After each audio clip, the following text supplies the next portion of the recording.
లేబర్కి ఎక్కువ అవుతుంది సమస్య.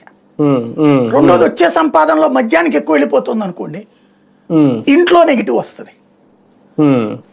ఒక రకంగా చెప్పాలంటే జగన్ టైంలో మహిళా సాధికారత లభించింది. చంద్రబాబు గారు మహిళా సాధికారత గురించి మాట్లాడుతుంటారు, కరెక్ట్. మహిళా సాధికారత ఆయన తీసుకొచ్చినటువంటి డ్వాక్రా గ్రూపుల సిస్టమ్ కేంద్ర ప్రభుత్వం దేశవ్యాప్తంగా చేస్తే సక్సెస్ఫుల్గా అమలు చేసింది ఆంధ్రప్రదేశ్. కోటి గ్రూపులు, 1 కోటి మంది సభ్యులుగా ఉన్నారు, 1 కోటి మంది.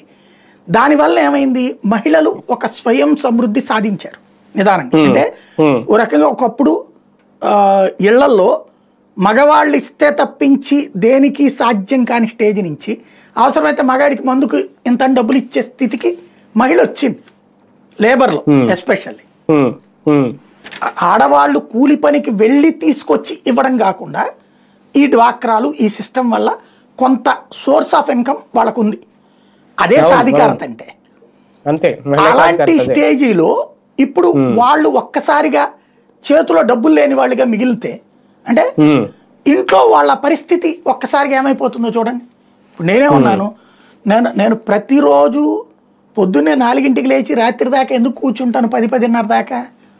మన వ్యూవర్ని కావాల్సిన ఇన్ఫర్మేషన్ అంతా ఇస్తూ ఉంటుంటే వాళ్ళు చూస్తుంటే 4 రూపాయలు మనకు వస్తాయని నేను కూర్చున్నాను. నా చేతిలో డబ్బులు ఏం లేదు, రేపు పొద్దున మా ఆవిడ నాకు కూడెడుతుందా, సంపాదించకపోతే ఏం పెట్టమంటావురా?